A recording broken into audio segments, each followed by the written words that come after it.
On a pris des menaces de mort. On avait beaucoup de haters, de gens qui comprenaient pas, de gens qui nous ont traités de nazis, qui nous ont menacé de procès. J'ai déposé une plainte, mais je sais que ça n'ira pas très loin.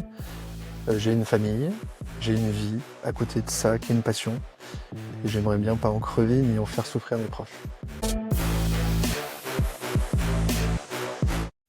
Avant de commencer, un petit mot sur notre sponsor, Linkaway. Vous recevez des demandes d'annonceurs et ils n'ont pas de programme d'affiliation? Avec Linkaway, vous ne laissez plus aucun deal sur la table. Linkaway vous permet de monétiser en direct au clic avec n'importe quelle marque, en quelques secondes et sans aucune intégration technique. Vous fixez vos prix, Linkaway traque le trafic que vous envoyez, puis facture et débite vos annonceurs automatiquement. Simple, fiable et sans intermédiaire, Linkaway, c'est le futur de la monétisation des éditeurs. Salut Sylvain, Salut Mickaël, comment ça va? plutôt mal. Je viens de me faire un petit debunk là, donc ça va mieux. J'ai pu décharger un peu de colère de matinale. Alors, on commence fort déjà. Aujourd'hui, j'ai invité donc Sylvain Tillon dans le podcast Click. Sylvain, il est derrière le média C'est vrai ça qui débunk l'information. Alors, je vais pas faire une présentation complète, je vais te laisser en dire plus. Mais c'est vrai que j'ai vu passer beaucoup de fois des posts de C'est vrai ça qui venaient de débunker des fausses informations sur Internet. Et j'avais hyper envie d'en savoir plus sur comment vous fonctionnez, pourquoi C'est vrai ça et comment vous avez atteint finalement une telle visibilité en si peu de temps. Donc déjà, est-ce que tu veux te présenter pour ceux qui ne te connaissent pas? Bonjour à tous. Bah, du coup, Sylvain, vieil entrepreneur lyonnais avec plein d'aventures diverses et variées et passionné de tout, de rien, de n'importe quoi. Tout peut me passionner et j'adore apprendre.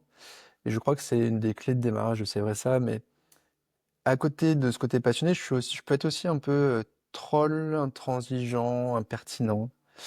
Je déteste la fausse information, je déteste le bullshit et l'injustice.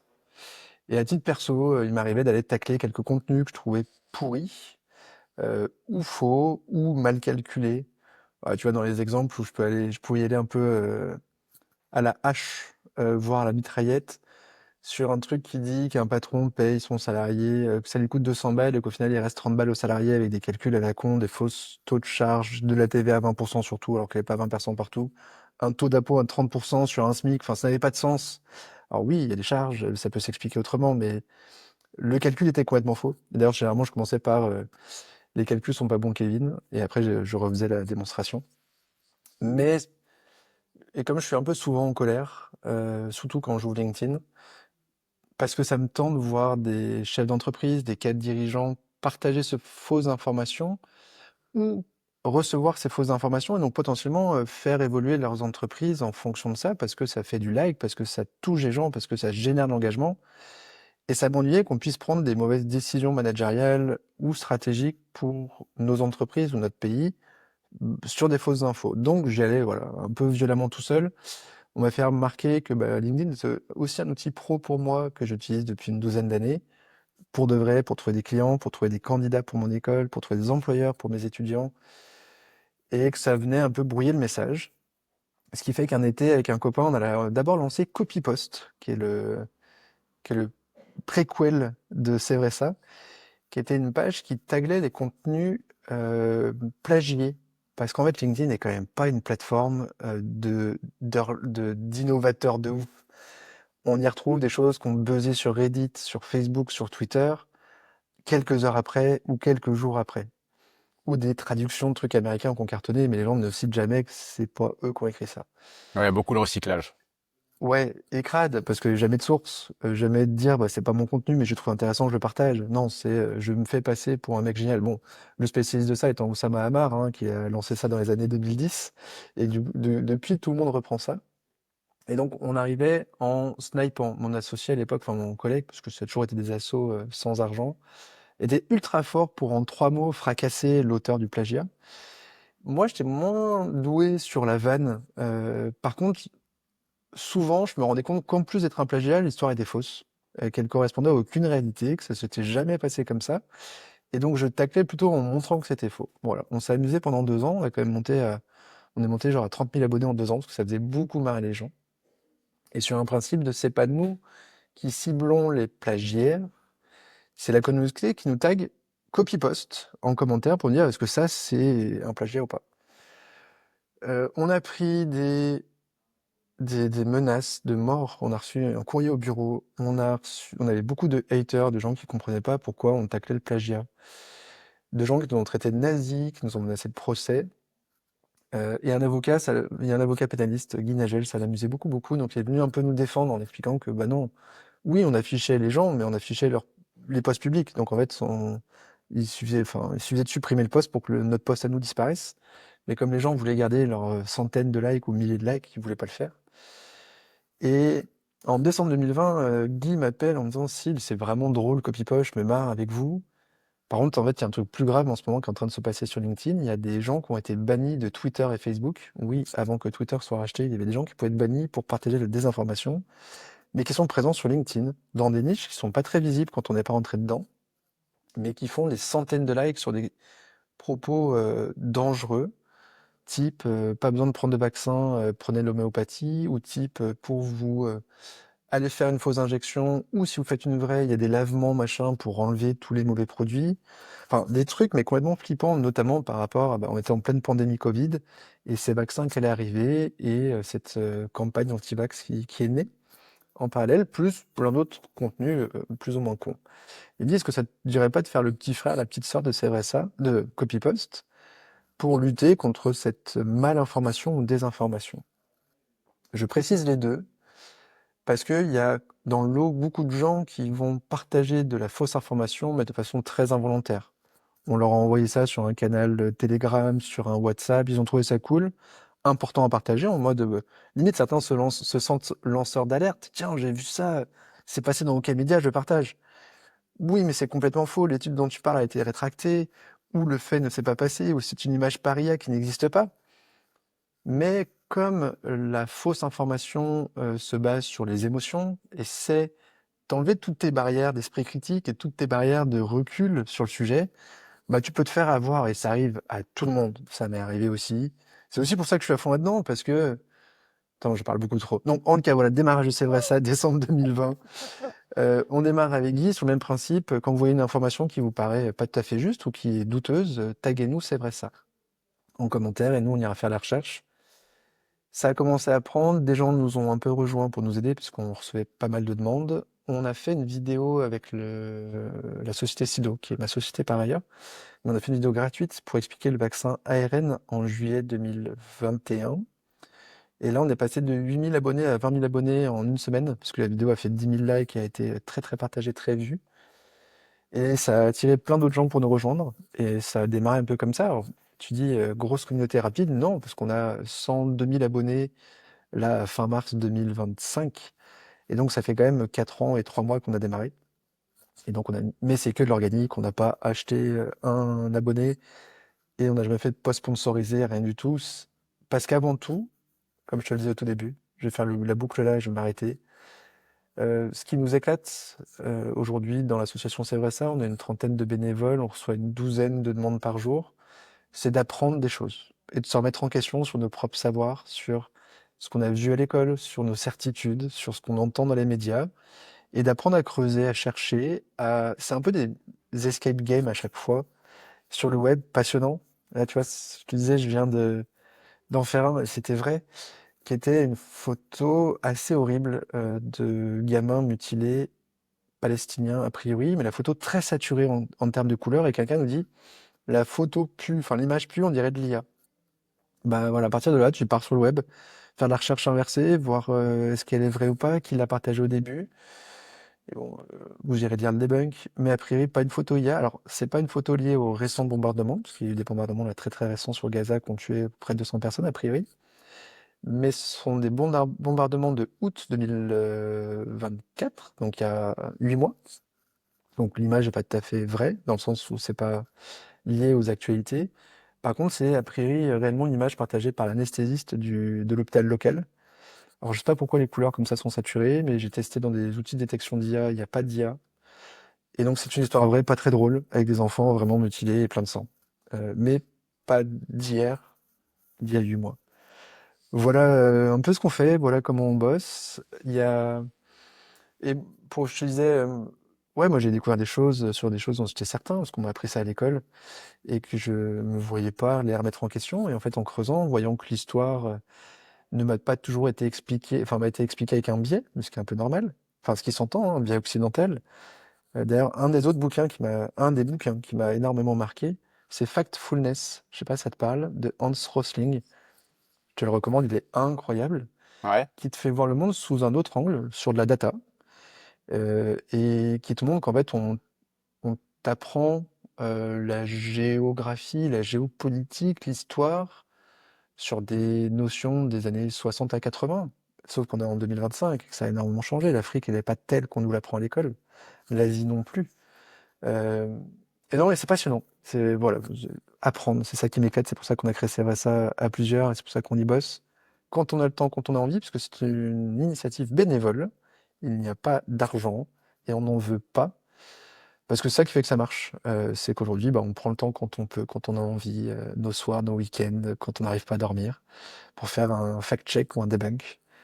Le partager aux collègues, parce qu'on a un système de review interne.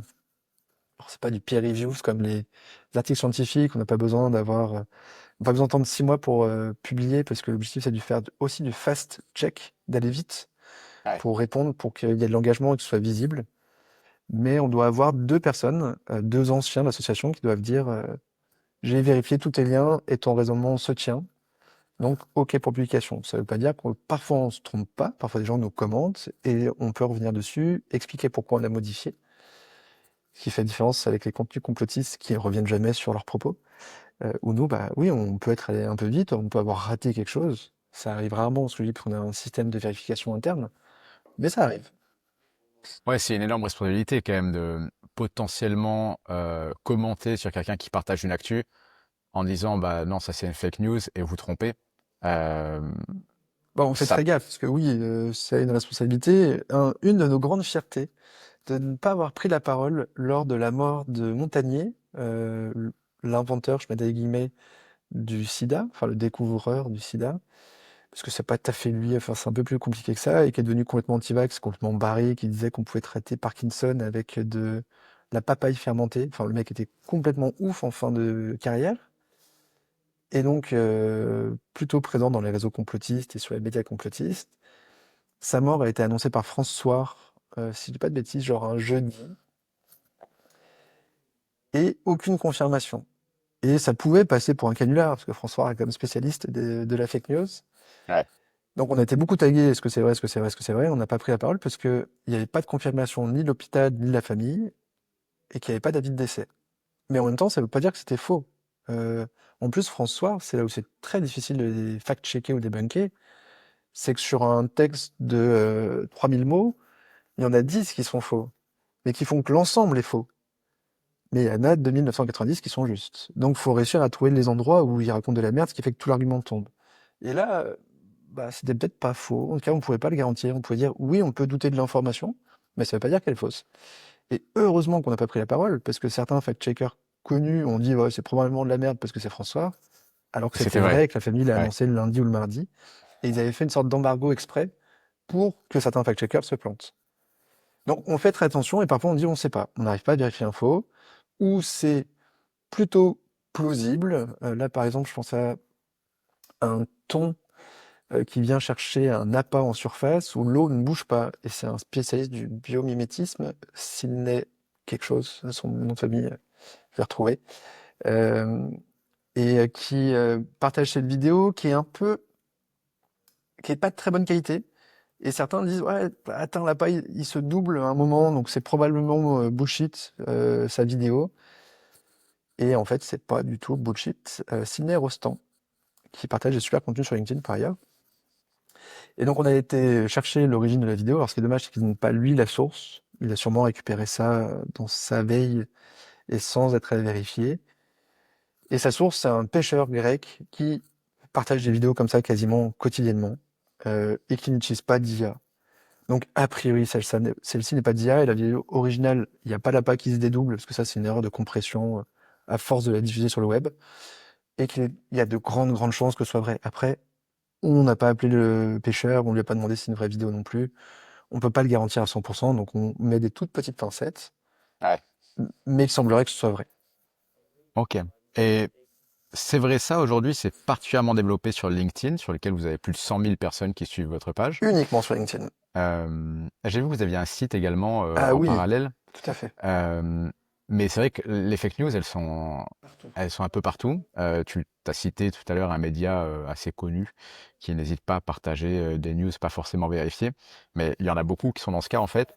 Pourquoi votre, euh, votre chaîne a eu particulièrement du succès sur LinkedIn? Et comment t'expliques que LinkedIn, qui est quand même censé être un réseau assez sérieux avec beaucoup de pros, ce soit un réseau sur lequel les fake news prolifèrent?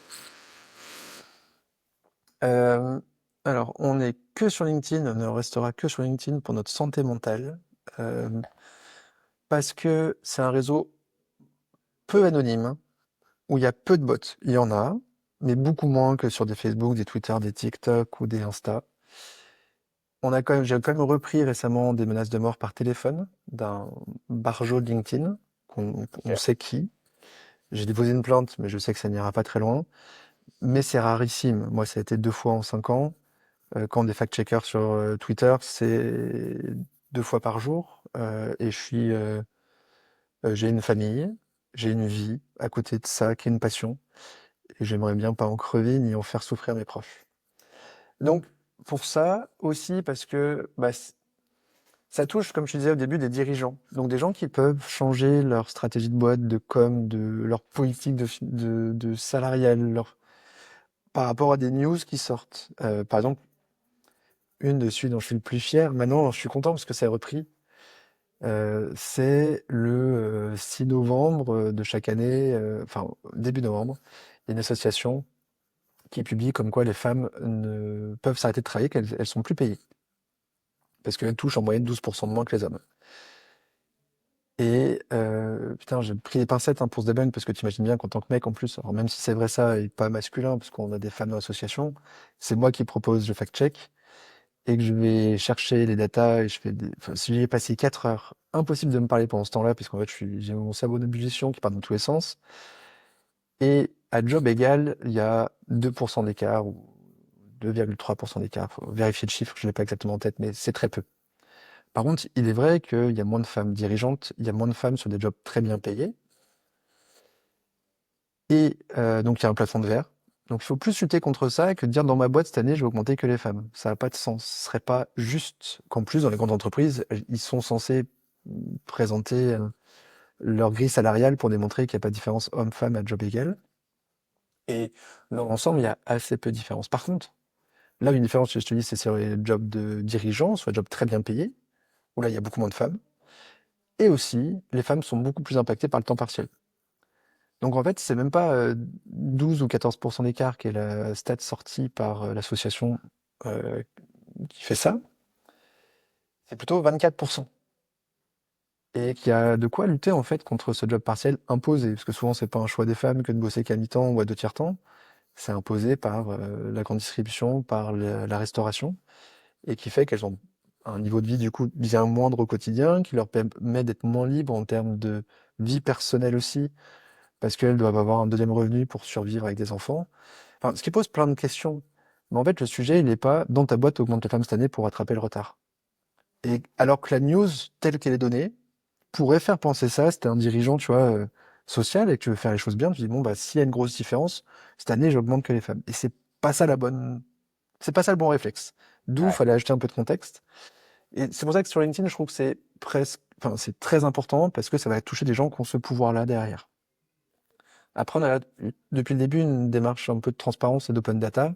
C'est pour ça qu'on a notre site web qui est utilisable via nos flux RSS et que maintenant ça commence à être utilisé dans les collèges, dans les lycées gratuitement pour informer les jeunes, apprendre à faire ces recherches-là et à vérifier les infos par eux-mêmes ou en tout cas à développer leur esprit critique parce que la surinformation et les techniques d'écriture font qu'on n'arrive plus à avoir des barrières, qu'on fait tout, enfin, de toute façon, les médias font tout pour ça, qu'on n'en est pas vraiment, et qu'on prenne l'info telle quelle. Sachant qu'avant, c'était quand même des infos qui étaient publiées dans des papiers, donc c'était un peu plus vérifié, et qu'on faisait un peu plus gaffe à ce qu'on publiait, qu'aujourd'hui, et qu'il y a quand même des enjeux géopolitiques, des gens qui cherchent à influencer l'opinion. Et c'est pas tant un sujet. Alors tiens, je fais le lien avec l'IA, tu vas pas poser les questions, mais tant pis, j'y vais. C'est pas tant l'IA qui est dangereuse aujourd'hui.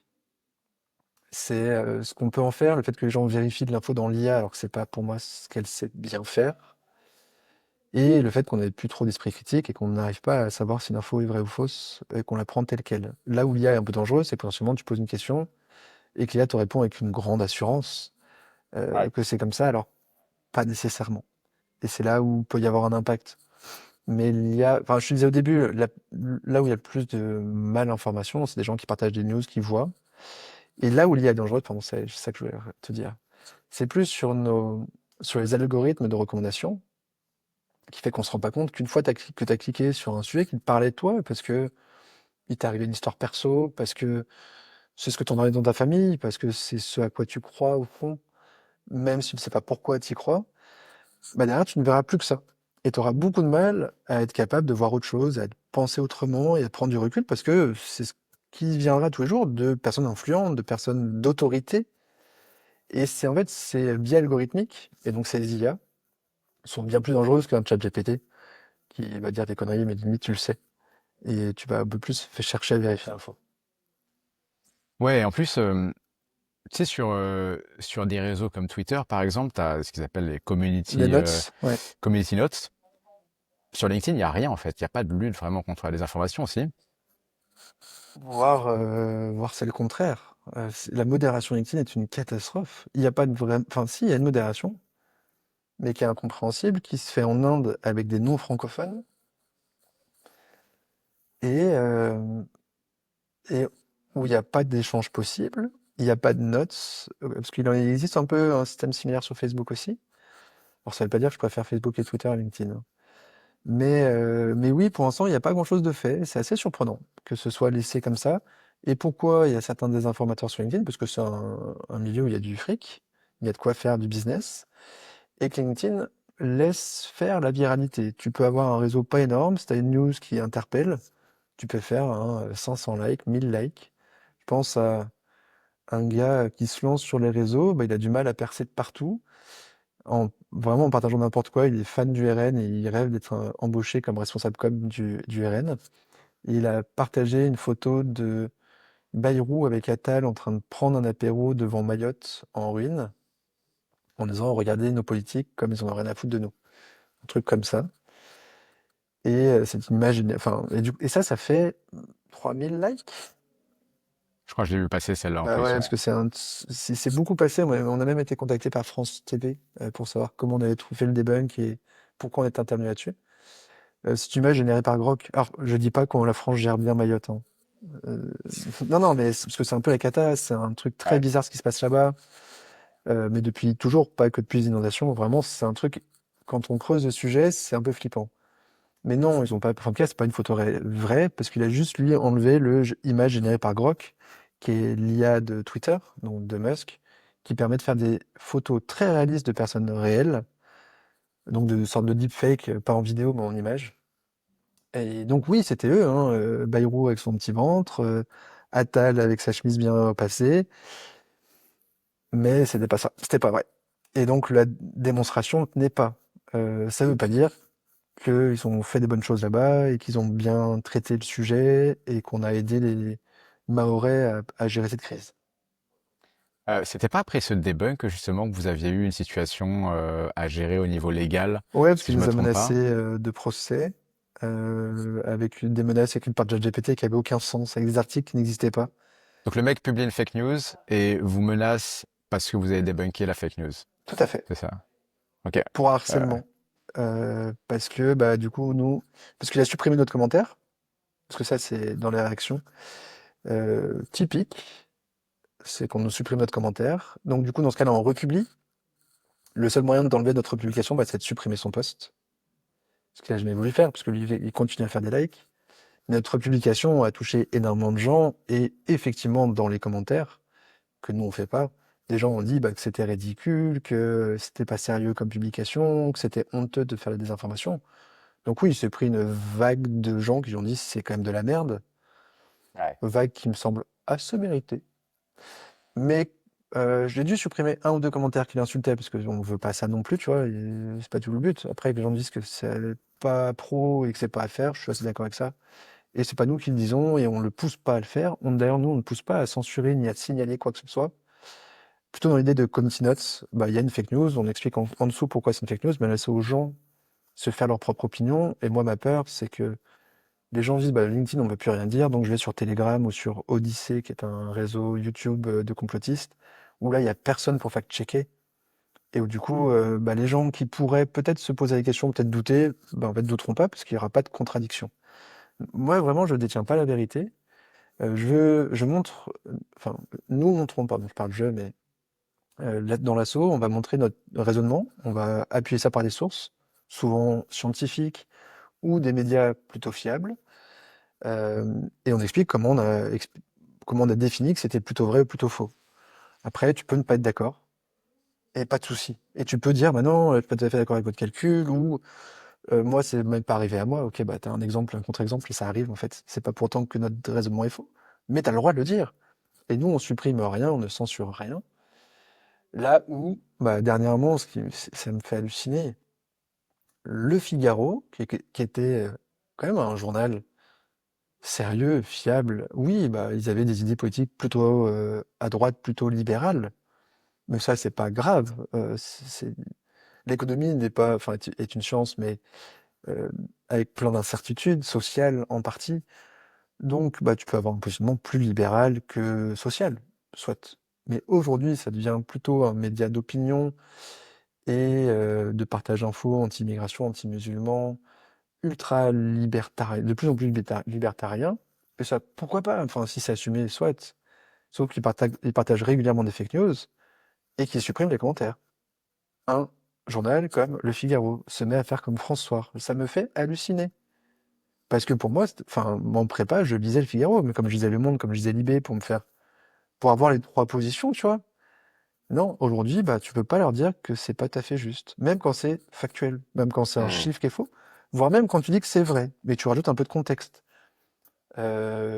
Exemple très récent, ils ont fait une publication pour s'insurger contre le fait qu'il y ait eu une pause pendant un match de foot pour que les musulmans du club d'Angers puissent rompre le jeûne du Ramadan.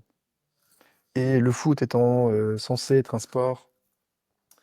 Enfin, en France, on n'a pas le droit d'avoir de. Enfin, la FFF est contre les représentations religieuses dans le football. Soit qui. Là où c'est plutôt autorisé en Allemagne et en Angleterre, en France, c'est plutôt refusé. Et donc, c'est le match Angers-Monaco, je crois qu'ils prennent un exemple. Déjà, la photo, c'est un match de Lille contre Dortmund. Alors oui, le mec devant a une tête d'arabe, hein. Donc, Ok. mais c'est pas Angers. Déjà, le premier truc, tu dis, mais what the fuck? Au moins, prends une image d'illustration du match en question. Et deux, ils n'ont pas fait une pause dédiée. Il y a un joueur qui s'est blessé. Et ça tombait que le ramadan, enfin, le jeûne était rompu. Et que tous, pas que les musulmans, sont allés prendre une collation. Mais c'est pas un arrêt qui a été décidé. Et les deux entraîneurs étaient OK de faire une petite pause un peu plus longue que prévu Ouais. pour qu'ils puissent manger une barre énergétique et boire un peu d'eau. Et donc, et on leur dit, c'est vrai, il y a eu une pause. C'est pas un arrêt de jeu dédié, mais il y a eu une pause qui a été prise. Sans dire est-ce que c'est bien ou pas bien. C'est pas notre jugement, tu vois. Mais on a quand même été supprimé puisqu'on rajoutait des contextes et qu'on disait que l'image était fausse. Et je trouve ça Hmm. dingue. Parce que tu peux être contre un arrêt de jeu dédié. Et là, vu que c'était une pause, est-ce que tu dois interdire aux musulmans de manger et boire parce qu'ils sont musulmans? C'est-à-dire que t'es pas musulman, t'as le droit de boire un coup, ce qu'ils font tous à chaque fois qu'il y a un arrêt de jeu, hein. Enfin, dès qu'il y a un joueur qui se blesse, ils vont prendre une gourde pour boire. Mais par contre, donc si t'es pas musulman, c'est pas grave, mais si t'es musulman, c'est grave. Mais what the fuck? Enfin, ça n'a pas de Ouais. sens en fait quand tu réfléchis, quand tu prends du recul. Mais bon, si tu leur écris ça, ils sont pas contents. Et ils suppriment. Donc maintenant, ils suppriment tout. Dès qu'on commente, ils suppriment. Alors que franchement, il y a plein de fois, c'est vrai, mais il faut acheter du contexte. Et eux font exprès de l'enlever. Et du coup, par exemple, pour une news comme celle-là, c'est quoi le process avec ces vrais ça? Donc, il y a quelqu'un qui repère cette news, C'est pas qui nous, met ça hein. en doute, C'est ouais, qui met ça en un, doute, c'est quelqu'un, un membre un LinkedIn qu'on internaute. connaît pas, parce qu'on veut pas être, on veut pas qu'on puisse nous dire qu'on fait du harcèlement et qu'on vise que le Figaro, machin. Non, quelle que soit la news, on va la vérifier. Et on veut que ce soit la Ouais. communauté qui nous dise ça, ça m'interroge. Donc, quelqu'un voit une news, commence en vous taguant. et en vous demandant, vous pouvez fact-checker. Donc nous, on reçoit une Euh, notif sur LinkedIn comme quoi il y a eu un tag qui a été mis, il y a quelqu'un qui va récupérer le tag et le mettre, on travaille sur Discord. Ok. On partage la demande de fact-check ou de debunk, et l'un des 20 et quelques membres actifs peut dire ça m'intéresse, le sujet, j'ai envie d'y aller, il me plaît, ça me fait marrer, et j'ai un peu de temps surtout, parce que faut le faire vite. Et dans ce cas-là, il y a 24 heures pour faire une proposition de réponse. Des sujets qui nous prennent 30 minutes à traiter, d'autres qui nous prennent 48 heures, parce que c'est un taf de ouf parfois. Il fait une proposition, il doit avoir au moins 2 validations des anciens. On est une douzaine d'anciens, c'est-à-dire qu'on est là depuis plus de 6 mois, on a fait plus de 50 debugs chacun, et on a acquis la méthode pour vérifier. L'ancien doit vérifier chacun des liens, vérifier le raisonnement et dire là ton phrase est pas claire, là j'ajouterai un truc. Donc presque il bosse plus que celui qui a fait le debug parfois. Ouais. Et il dit go, et après on publie. Et on diffuse sur le site web pour que bah, les gens puissent aussi commenter, puissent dire qu'ils sont pas d'accord, puissent ajouter des choses ou des compléments si besoin. Mais dans l'idée, l'objectif, c'est vraiment de le publier ce commentaire assez rapidement pour que le commentaire soit visible. Parce que sur LinkedIn, si le post a plus de 3-4 jours, il est presque plus montré. Et donc, on aura fait un gros boulot pour rien. D'où parfois on fait du repost, de la republication sur des sujets un peu denses, on a beaucoup d'infos. Euh, et où, parce qu'on a deux challenges en fait. Le fact-checking, c'est pas que vérifier l'info, c'est aussi savoir la régurgiter de façon intelligible et intéressante. Parce qu'on parle au grand public, donc faut éviter trop les acronymes, faut éviter les raccourcis, et faut donner envie de lire le truc. D'où notre petite touche chez VRSA, c'est mettre un peu d'humour, parfois un peu d'ironie, de jouer un peu avec les mots, pour que tu aies envie de le lire et que tu dises, bah tiens, je me suis marré en apprenant quelque chose. Parce que juste, le pur fact-check, c'est chiant en fait. Enfin, c'est pas très drôle à lire, quoi. Ouais, les gens ont pas envie de lire un pavé avec des termes scientifiques. Donc on saute des lignes nous aussi, on met parfois des emojis pour faire sourire, et, euh, et la contrainte est, faut que ça rentre dans 1250 caractères. Parce que le commentaire LinkedIn, c'est 1250 caractères maximum. Que le deuxième commentaire, si on fait en plusieurs commentaires, il est pas lu. En moyenne, maintenant qu'on a les stats en plus de lecture, on le voit. Donc, il faut que ça rentre dans un. Parfois, il y a des sujets qui sont tellement denses et tellement complexes qu'on n'arrive pas à rentrer dans le 1250 sans faire de gros raccourcis.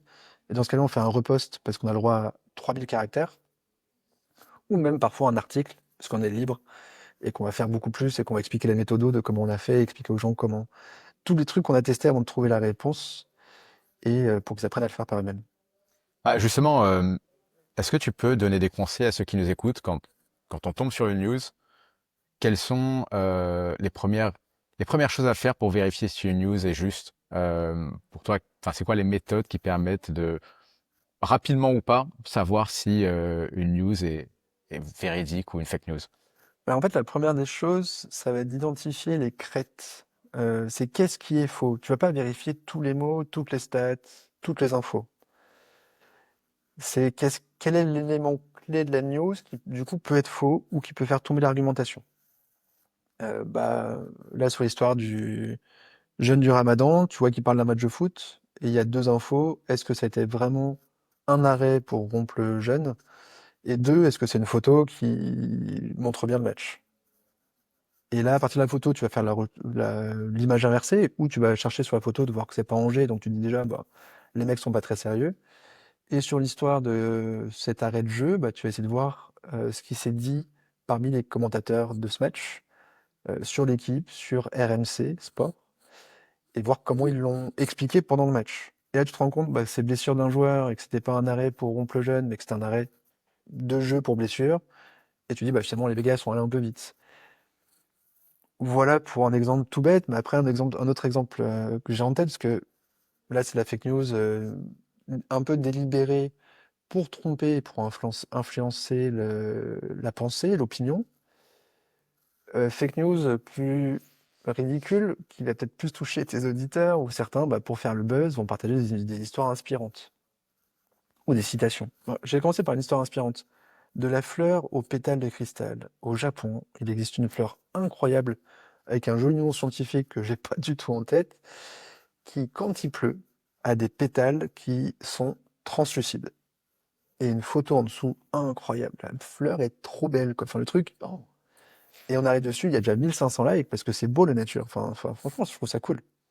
Ouais. Et donc les gens disent, ça paraît trop beau pour être vrai, c'est chelou cette fleur, on dirait vraiment des pétales de cristal, et ça paraît bizarre.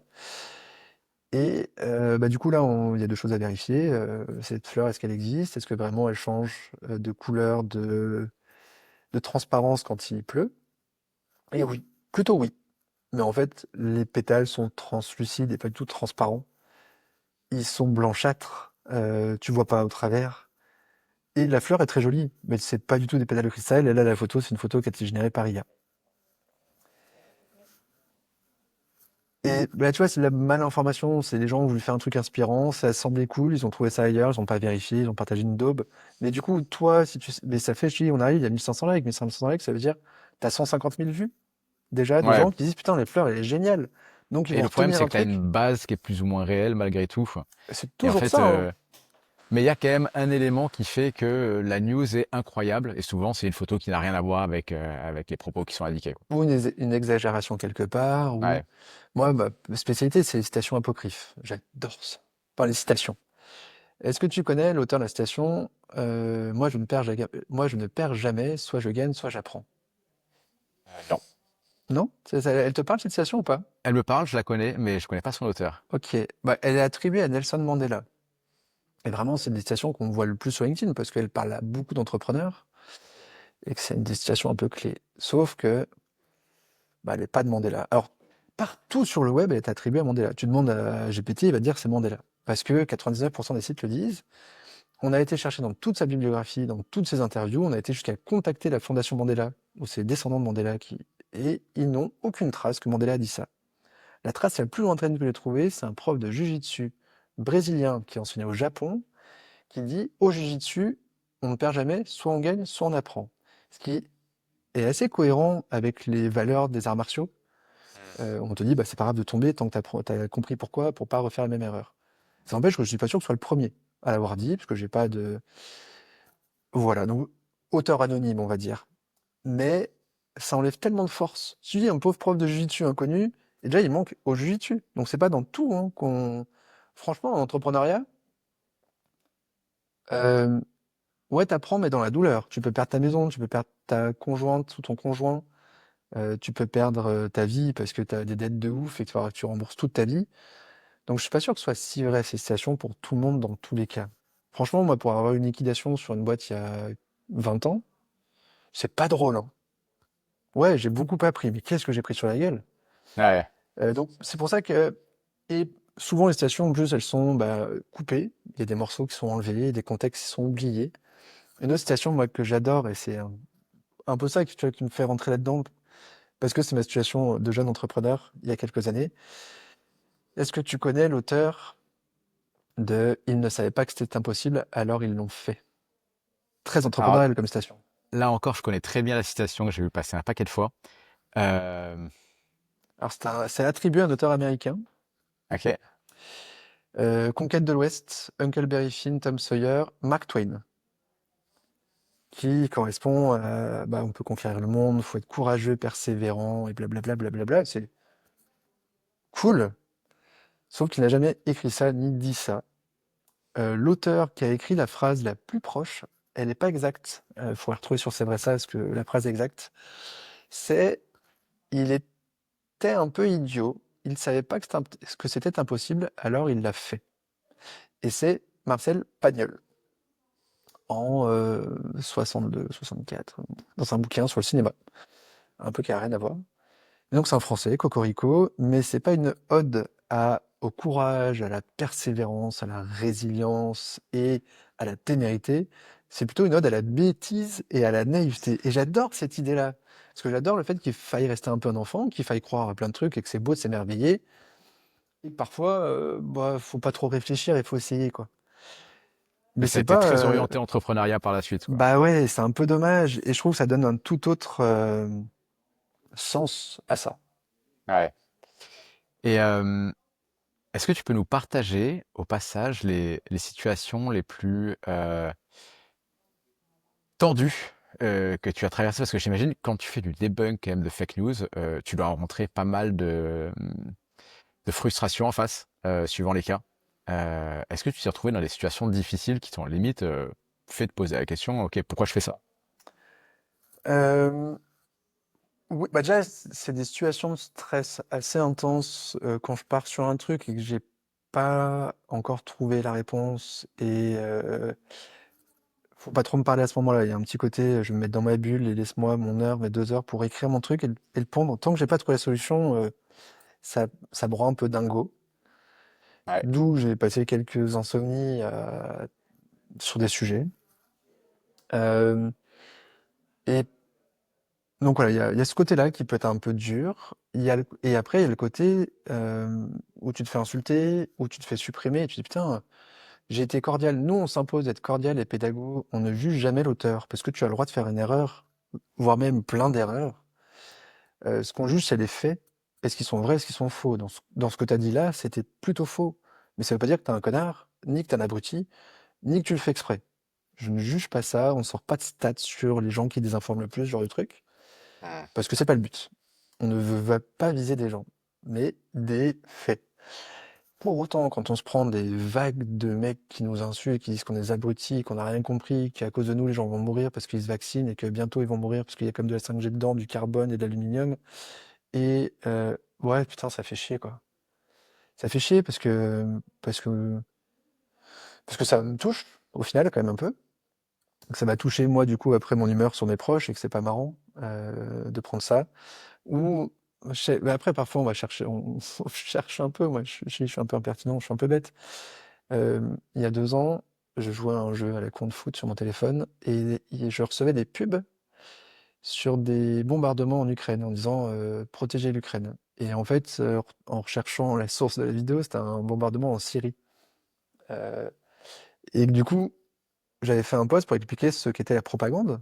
Et je dis pas que enfin, c'est pas parce que je, à titre perso, je soutiens plutôt l'Ukraine contre l'agression russe que là, c'est pas une propagande un peu biaisé du sujet, vu que c'est pas un bombardement ukrainien que ça, mais ça va jouer sur tes émotions avec des gamins morts qui sortent de l'établissement pour que tu fasses des dons pour aider l'Ukraine à se défendre. Alors, ouais, pourquoi pas faire des dons à l'Ukraine pour se défendre, mais potentiellement avec des vraies images ou des vraies vidéos.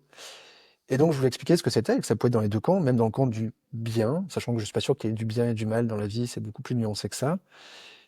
Et là, on s'est pris des vagues de gens qui nous ont dit c'est quoi, vous êtes payé par le Kremlin? Mais non, on veut juste expliquer qu'en fait, la propagande, c'est des deux côtés. En situation de guerre, il y a de la propagande et que c'est parfois pour ça que c'est dur d'ailleurs de vérifier l'info, parce que des deux côtés, ce qui se passe d'ailleurs en Israël, des deux côtés, ils vont utiliser des informations pour imposer leurs idées.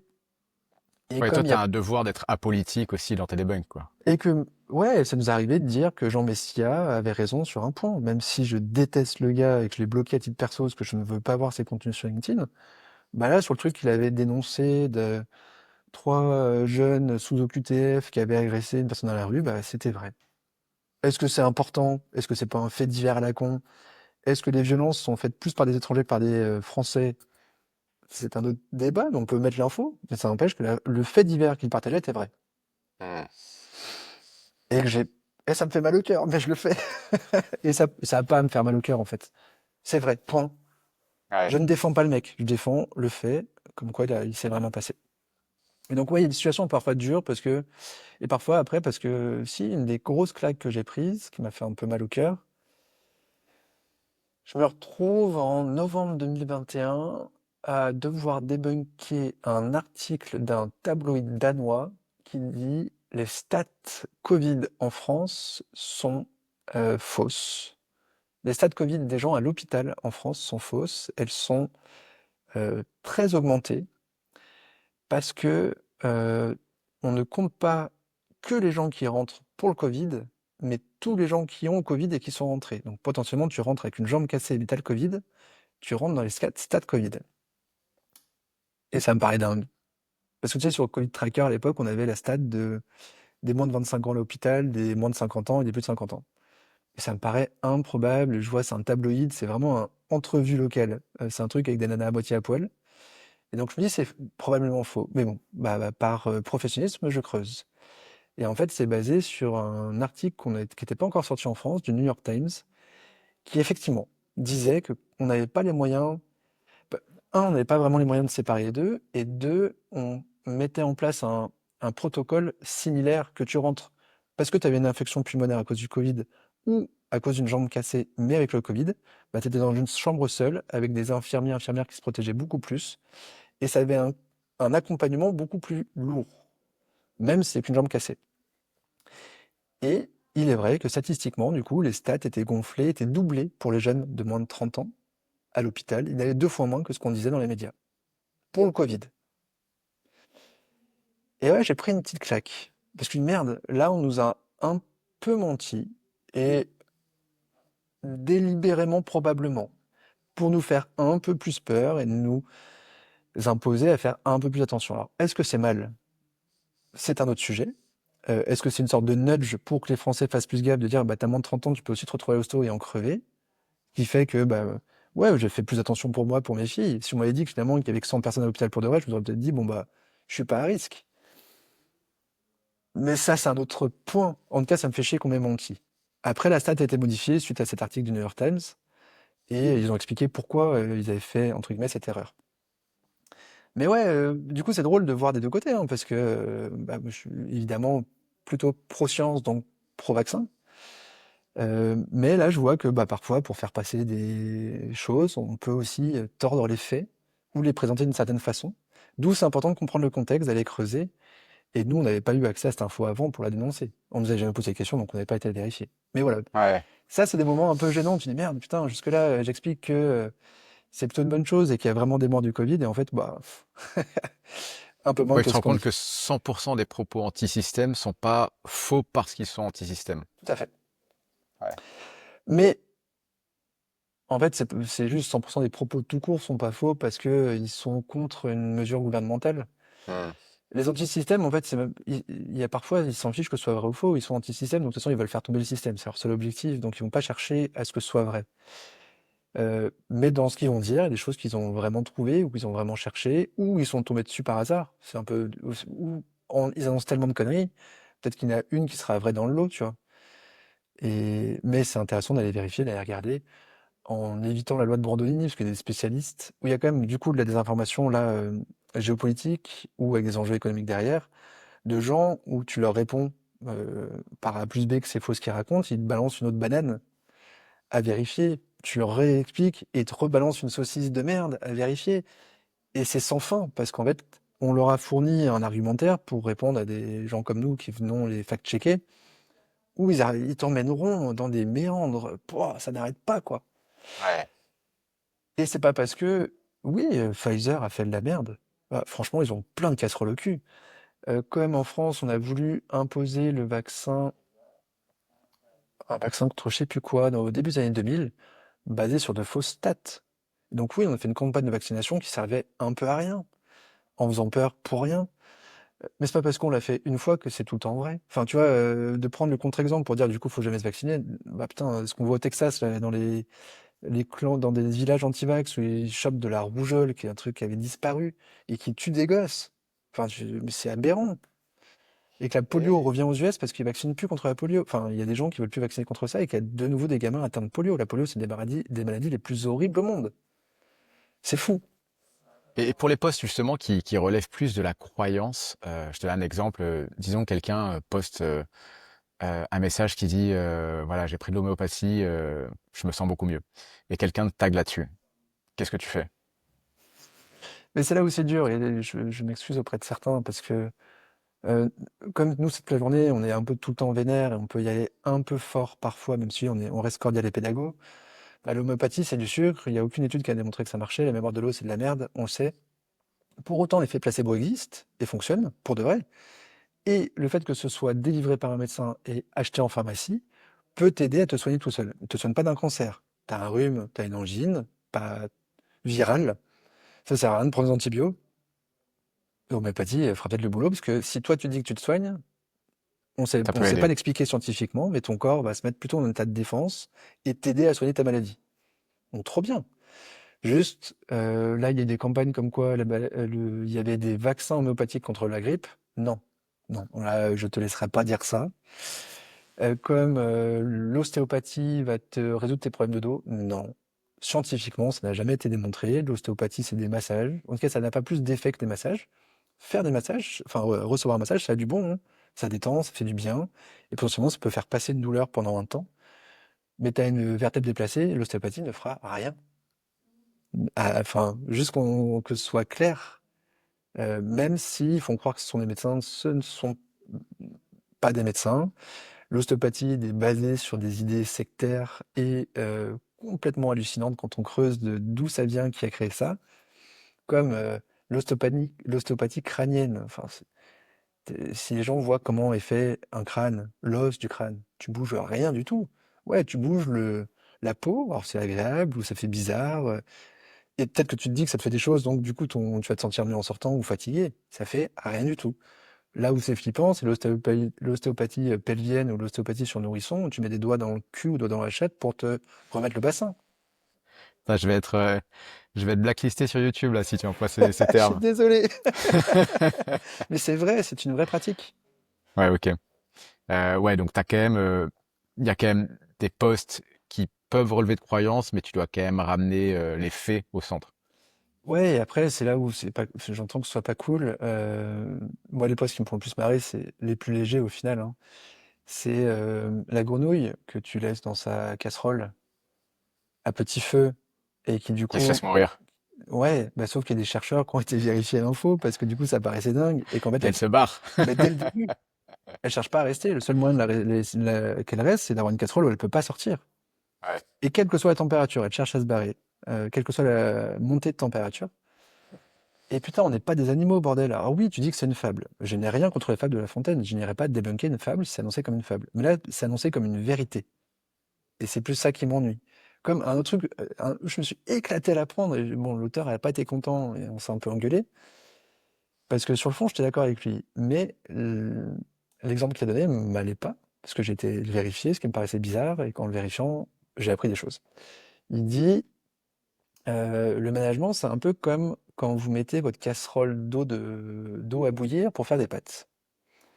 Vous mettez un couvercle dessus pour gagner du temps et vous le soulevez pas toutes les 30 secondes pour voir si ça bout. Sinon, vous allez perdre tout l'intérêt, de ce couvercle parce que vous allez faire perdre la chaleur et donc du coup, bah, ça va pas bouillir plus vite que si tu pas mis de couvercle. Bah, c'est un peu comme le management.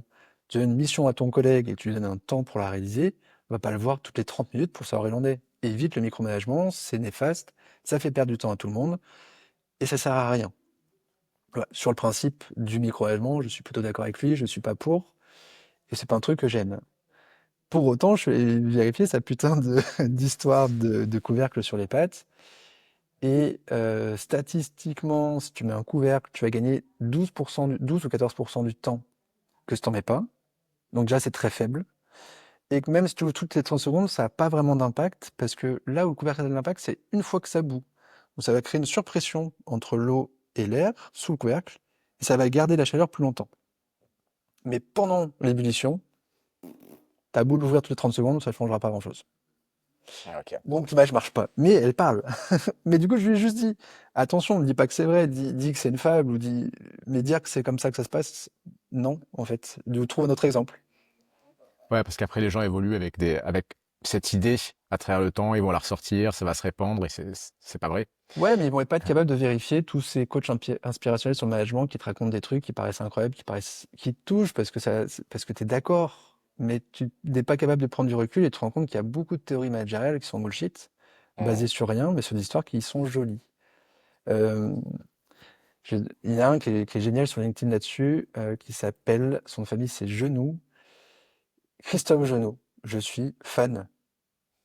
Il débunk tout bullshit managériel. Il est extraordinaire en rappelant que ça paraît bien beau sur le papier, mais ça marche pas pour de vrai en fait. Et du coup, c'est passionnant à lire parce que lui va se baser sur des études scientifiques de ce qu'est le management efficace et pas sur le management joli par des orateurs TEDx incroyables qui t'ont vendu des expériences de dingue, mais qui marchaient pour un cas précis, dans un secteur précis, avec une équipe précise, ou même pas. Mais c'est juste que c'était inspirant, quoi. Donc je me base un peu contre l'inspirationnel qui ne te parle pas. Tu vois, dans les trucs qui me font flipper, c'est un peu la méritocratie, il y a qu'à Faucon, et tu peux te sentir nul parce que tu n'y arrives pas toi, puisque tu donnes tout, parce que tu bosses comme un chien. Putain, on n'a pas. Il y a une part de chance, il y a une part de culture, il y a une part de réseau, il y a une part de est-ce que tu es au bon endroit au bon moment avec le bon projet. Et te dire que tu arrives pas parce que t'as pas assez bossé, ça me paraît un peu taré. Alors oui, il y a des mecs brillants qui arrivent mieux que d'autres, mais c'est pas pour autant que leur recette est reproductible par n'importe qui, en fait. Et c'est ça Ouais. contre quoi je me bats un peu, dire attention, ouais, toi, t'es un mec génial et t'as été trop bon, et ton process il marche, et ok, tu te payes peut-être 10 000 € par mois. Bon, ce qui est rarement le cas hein, quand on regarde les chiffres, mais c'est ce que t'annonces, mais arrête de faire croire que le Pékin du coin peut y arriver. Il est moins bon que toi. Euh, Au niveau organisationnel, c'est vrai ça, tu disais que vous êtes tous bénévoles, Oui. que c'est une asso. Mm. J'imagine que ça prend quand même un temps conséquent. Vous avez une audience qui commence à être pas négligeable. Est-ce que vous n'avez pas pensé à des moyens de monétisation qui vous permettraient de passer à l'étape supérieure? On veut pas. Alors, on va probablement lancer là une campagne de demande de dons pour financer un jeu pour les collégiens, pour les aider à savoir vérifier de l'info. Parce qu'on pourrait peut-être le faire nous, mais que c'est un boulot de malade et qu'on n'a jamais le temps d'y consacrer plus de 4 heures par semaine, donc on n'arriverait pas à avancer. Parce que c'est un plaisir pour tous les bénévoles, que si Nac commence à être payé pour faire ça, bah, ça devient un vrai métier et les bénévoles partiraient. C'est vraiment pas le but. Comme je te dis, pour l'instant, c'est une passion pour tous. Et il y a du turnover, hein. Les gens changent en fonction des moments de vie, pro, perso, et des envies et de santé mentale de chacun. Bah, tu peux rentrer, sortir comme tu veux, et on fait régulièrement des campagnes de recrutement pour qu'il y ait de nouvelles personnes qui arrivent. Et moi, il y a des phases où je suis pas du tout actif parce que je peux pas, pour plein de raisons, et que c'est accepté aussi, tu vois, ça fait partie du jeu. Donc non, on veut rester bénévole, on veut rester open data gratuit. Par contre, on adorerait peut-être lancer des activités d'enseignement. Et là, potentiellement, il y a des gens qui seraient payés pour faire ça, peut-être. Mais c'est pas pour faire le boulot de fact-checking, c'est sûr qu'il restera bénévole. Et on est en train de voir si on peut être reconnu au niveau européen sur notre méthodo pour que nos debunks enrichissent des bases de données de fact-checking, comme ceux d'AFP Factuel, de Check News et d'autres, pour que ce soit réutilisable de façon sûre. Tu vois, je suis en train de voir avec Vera. Je vous recommande si vous ne connaissez pas Vera, VERA, qui est un numéro de téléphone sur WhatsApp, ou quand vous voyez une info qui vous paraît bizarre, vous pouvez l'envoyer à Vera et Vera va vous dire si le sujet a déjà été traité et s'il est vrai ou faux du coup. Je connaissais pas, ok. C'est une AI ou c'est vraiment quelqu'un C'est une qui AI, répond? mais Ok. basée sur du coup cette base de données. Une base de données, Et ok. si c'est pas dans la base de données, ils vont te dire bah, soit on n'en a pas l'info, donc elle arrive à te dire je sais pas, soit ils vont te dire bah ça joue énormément sur l'émotion, donc ça pue un peu, mais ça veut pas dire que c'est faux. Quand ils n'ont pas Ok. l'info. Mais comme nous, on a des Ah, à tester. debunks qu'ils n'ont pas dans cette base, j'adorerais que nos debunks enrichissent cette base pour que ça aide les gens et qu'ils aient ce réflexe quotidien de vérifier un peu plus l'info. Ouais. Ok, bah, intéressant. Je connaissais pas Vera. À Vraiment, on va tester. tester askvera.org, c'est génial ce qu'ils font. Et si quelqu'un, on arrive à la fin de l'épisode, si quelqu'un veut vous rejoindre pour contribuer au projet, comment ça marche? Comment vous sélectionnez? Est-ce que n'importe qui déjà peut être fact-checker pour c'est vrai ça? Alors non, il y a quand même quelques règles. Si t'es encarté politiquement, on évite. Si t'es dans un ministère, dans une ambassade, pareil, on évite pour éviter qu'il y ait du lobbying, d'influence qui rentre. Pareil, il y a certains secteurs d'activité où on va faire un peu plus attention.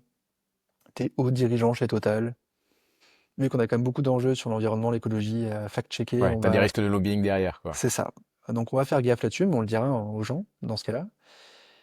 Et bon, si ça passe. Et pareil sur ce que tu partages. Si tu es fan d'homéopathie en tous tes posts, bon, on va se dire, ça a été un peu de boulot de nous de transformer comme quoi l'homéopathie, en fait, ce n'est qu'un placebo. Très cool, mais qu'un placebo. Et du coup, tu as peut-être du mal à prendre du recul quand on parle d'autres. On parle plus de médecine alternative, mais de pratiques non conventionnelles, pour info, que je préfère largement, parce que c'est pas de la médecine. Mais du coup, on aura plus de mal, donc on va aussi éviter les naturopathes et ce genre de choses. Bon, il reste quand même 95% des gens qui peuvent rentrer. Et on a un test à l'entrée un peu dur. On a 3 fact-checks que nous on a fait, mais qu'on n'a jamais publiés, qui sont durs, qui vont te demander 2 3 heures de boulot.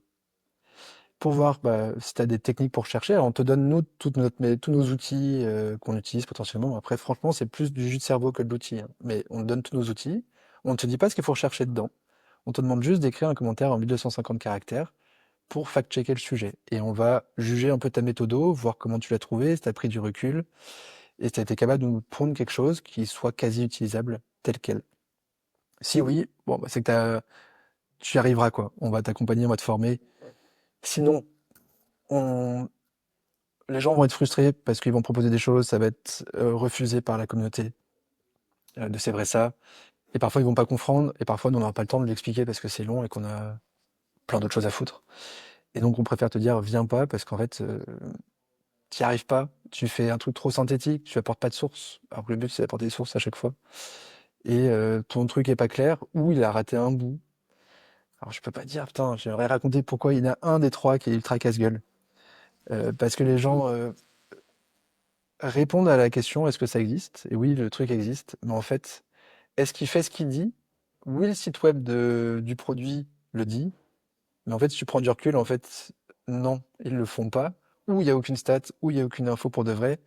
Et en fait, ça démonte tout le truc. Mais ce qui est à démonter n'est pas écrit. C'est ça qui est un peu bizarre. Enfin, pas Ok. directement, tu vois. Faut... Ok, ils disent qu'ils font ça, mais est-ce qu'ils le font vraiment? Un peu comme, par exemple, l'ingestion de collagène, sur lequel on sait que le collagène a plein d'effets positifs sur le corps, mais derrière, il faut chercher le fait que en consommer, bah, ça n'a pas l'effet escompté. Ce genre de choses. Peut-être que c'était ça d'ailleurs l'exemple. Non, mais c'est pas loin de ça. C'est un peu ciblé là, tu vois. C'est ok. Ok. Il y a des études qui disent que ça peut être vrai, mais en fait, est-ce que c'est vrai sur tout ce qu'ils disent ou pas? Et dans tous les cas, et est-ce qu'il n'y a pas des solutions beaucoup plus simples et moins chères à mettre en place pour atteindre Ouais. l'objectif qui a été annoncé? Et Et alors donc, il y avait un justement, truc on aime beaucoup, finalement, nous, le debunk qui est à nuancer. C'est ni vrai ni faux, mais en fait, il faut ajouter des infos pour que les gens se rendent compte que c'est pas si simple que ça, quoi. et tu parlais justement d'outils pour faire ça. Est-ce que tu veux partager avec ceux qui nous écoutent, quels sont les outils que vous, en tant qu'équipe, vous utilisez au quotidien pour débunker les news? Que ce soit des outils, par exemple, de reverse search pour les images, pour trouver les sources des images. Quels outils, techniquement, vous utilisez? Je crois qu'il y a Tiny Eyes qui peut être utile, c'est ça, pour rechercher les images similaires qui ont été postées sur un sujet? Ouais, après, tu as yandex.ru qui est un peu plus flippant, mais où il y a énormément de sources dedans, dans des Ok. blogs et des forums russes, chinois un peu flippants. Donc, faut faire gaffe quand on y va, mettre son VPN, plutôt en navigation donc privée. Faut pas Ouais. laisser trop de traces, mais il y a potentiellement il récupère beaucoup plus d'endroits où on retrouvera la même image. Après, tu as Hive AI pour voir si c'est une image par IA qui va te dire, statistiquement, il y a 90% de chances ou pas que ce soit fait par IA. Et c'est après principalement de la recherche Google, hein. Ouais, c'est avant tout du boulot, quoi. C'est savoir faire des recherches, savoir lire des sources. Des Ok. articles scientifiques à lire aussi. Alors là, je recommande consensus.app, qui est pas mal foutu. Ou, tiens, un petit dernier exemple pour la fin, comme je peux pas Ouais. m'empêcher. La morning routine, là, où il faut que tu prennes des douches glacées qui font que tu tombes moins malade et que tu es plus performant. Je tape la question dans consensus, si je prends des douches glacées, est-ce que je tomberais moins malade? Il y a une étude anglaise qui a traité le sujet sur une belle cohorte quand même de personnes. Et la conclusion dit qu'il y a 37, les gens ont pris 37% de jours en moins de maladie que ceux qui prenaient pas de douche glacée. Donc, a priori, ça semble juste. Mais là où consensus c'est cool, il nuance ça un peu après en disant attention, enfin, faut lire un peu entre les lignes, il faut lire un peu plus. En Angleterre, il y a peu de médecins et ils ont des jours joker, sans certif. Juste là, j'ai un énorme rhume, ça sert à rien que j'aille voir le médecin pour un rhume, parce que j'aurais pas d'arrêt maladie, ou pour 2 jours, mais je reste chez moi. Donc, et pour autant, ils ont autant d'arrêts maladie, ceux qui prennent des douches glacées tous les matins, que ceux qui n'en prennent pas. Donc, si tu es vraiment malade, tu tomberas vraiment malade en fait. Ça change rien de prendre des douches glacées. Mais oui, tu auras peut-être moins de petites maladies. Sauf que les chercheurs faisaient aussi, on s'est rendu compte que la population qui prenait une douche glacée s'est mise à dormir un peu plus, parce que prendre une douche glacée après 3 heures de sommeil, c'est beaucoup plus dur qu'après 8 heures, s'est mise à boire un peu moins d'alcool et à faire un peu plus attention à leur santé en général. Hmm. Et à mieux manger, à faire un peu plus de sport, et donc de se mettre dans un tout plus positif pour la santé. Donc, est-ce que le fait que tu aies moins de rhume vient du fait que tu prennes des douches glacées ou est-ce que c'est tout le reste? Et qu'ils disent, on ne peut Ouais, pas là, isoler un seul facteur, donc on ouais. n'est pas sûr que ce soit la douche. En tout cas, ça peut-être y participe, mais attention, la douche glacée peut être très dangereuse pour les gens qui ont des problèmes cardiaques, parce que ça fait un choc sur le cœur, et donc ne le faites pas seul et faites-vous accompagner. D'où c'est beaucoup moins évident que, oui, prenez tout jet douce parce que vous trouverez moins malade. Ouais, ouais, les mecs qui prennent des trucs classés, en effet, c'est des mecs qui sont motivés en général pour plein d'autres choses. Qui sont super sportifs, bah Ouais. ouais, bah ils tombent moins malades parce qu'ils font plus de sport, ils font plus attention à comment ils Ils dorment, mangent comment mieux, ils mangent et tout ça. ouais. Donc, attention à isoler un truc qui est en fait pas vraiment isolable parce qu'il faudrait que le groupe d'à côté prenne pas de douche glacée mais fasse autant de sport, dorme autant mangent pareil, boivent pas d'alcool. Et là, on pourrait en sortir quelque chose de valable et reproductible. Ok. Mais consensus est pas mal parce que ça te donne un peu les nuances. Donc même si toi tu sais pas trop les lire ces études, et ce qui est dur dans l'étude scientifique, hein, c'est que parfois c'est pas peer reviewed, donc c'est pas revu par les pairs, mais tu le vois pas facilement. Parfois il y en a une, et avant de dire que c'est vrai pour tout le monde, en fait il faut généralement qu'il y en ait 100, qu'on reproduit le même truc pour dire bah oui c'est vrai pour tout le monde, pas que les Anglais, mais les Philippins, les Américains, les Japonais qui mangent pas pareil, qui dorment pas pareil, qui vivent pas pareil.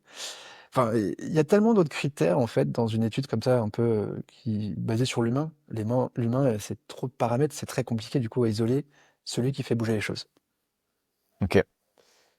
Écoute, merci en tout cas d'avoir partagé tout ça. Pour ceux qui nous écoutent, n'hésitez pas à taguer, c'est vrai ça, quand vous voyez les news Carrément. passer. Ça marche Ou bien. si vous Ouais. n'osez pas, nous envoyer un message privé, parce que maintenant on peut envoyer des messages privés aux pages. Et si c'est votre patron qui a partagé une merde, peut-être pas, mettez peut-être pas en commentaire en dessous, il risque de mal le prendre. Donc vous pouvez aussi nous envoyer un message privé, il n'y a pas de souci. Ou sur Ok. contact@cvraisa.com, tout accroché. Mais du coup, ça veut dire que dans ces cas-là, quand on vous envoie un message privé, vous allez commenter la publication sans avoir été tagué Oui, publiquement. mais on a une preuve comme quoi on nous l'a demandé. Donc on Ok. peut pas être taxé de harcèlement parce que c'est quelqu'un qui nous a posé la question et on va le faire. Ok, au top. Et aussi pour ceux qui nous écoutent, n'hésitez pas à vous abonner à la newsletter de Click dans laquelle on partage un résumé toutes les semaines de l'information. On essaie de pas partager des fake news, on fait de notre mieux. Donc des informations importantes dans le domaine de la création de contenu, de la monétisation, du SEO et des nouvelles initiatives de manière générale sur Internet. Merci encore, Merci à c'était toi, vraiment c'était trop cool. hyper intéressant Sylvain. Et je vais continuer à suivre la page du coup. Super cool d'avoir partagé tout ça avec nous. À bientôt. À bientôt.